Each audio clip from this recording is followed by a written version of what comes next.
Hello, in this video I would like to illustrate the production possibility frontier using an example I play in my classroom.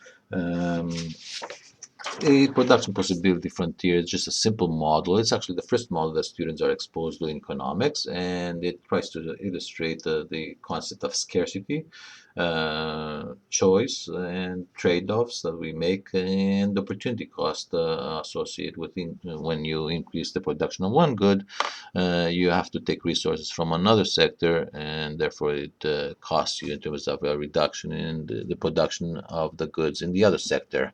It's called the frontier, and it's basically in typical examples, it's concave, where we have the production of one good on one axis and the production of the other good on the other axis, and it's downward sloping and concave, showing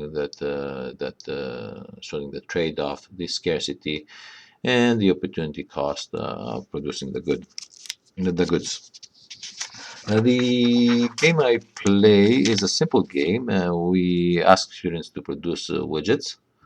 Uh, Widgets are produced by, let me just show you. Widgets are produced by folding a piece of paper twice and punching a hole in the middle of the paper. So you need, in terms of resource that you need, is you need a desk and a floor space. You need a stack of papers, the size about 1.5 inch by 3 inches. You need a hole punch as capital. I have removed the confetti catcher, the capture and storage technology for confetti, because the other good that the students produce is pollution, and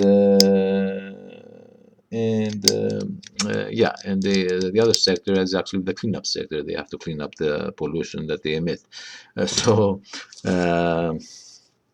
workers, there was about 4 or 5 students that are selected randomly, and the production time is 60 minutes. So what the students do are asked to come up, and they produce widgets. They fold this piece of paper twice, and they punch a hole with a hole punch, and they don't dirty their land. I told them, you cannot dirty your land, but you're free to dirty the floor and the common resource the common resource that you don't pay for using it. It's free. So when I played this game yesterday, here are the results from the game.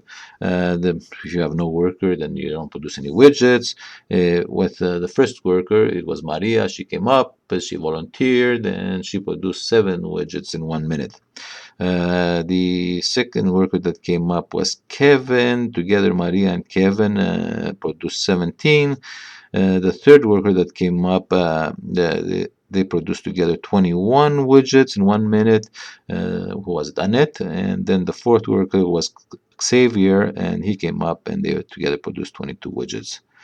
So what the students see is that there's a division. Initially, there's always division of work and specialization of labor. So labor specializes, and they divide the work.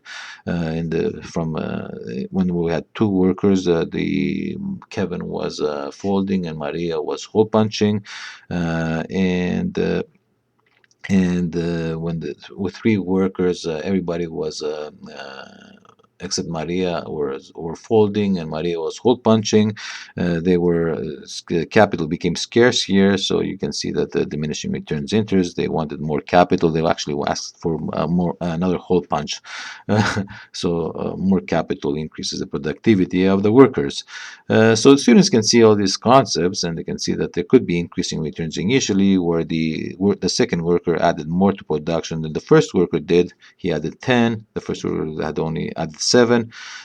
So you can see increasing returns, and you can attribute that to division and specialization of labor. But eventually diminishing returns will enter. In other words, as you keep on increasing the variable factor of production onto a fixed factor of production, on fixed amount of capital and land, then eventually the additional output produced from the extra worker will be less than the previous worker.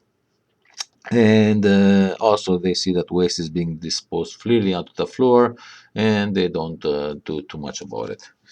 Let me stop here.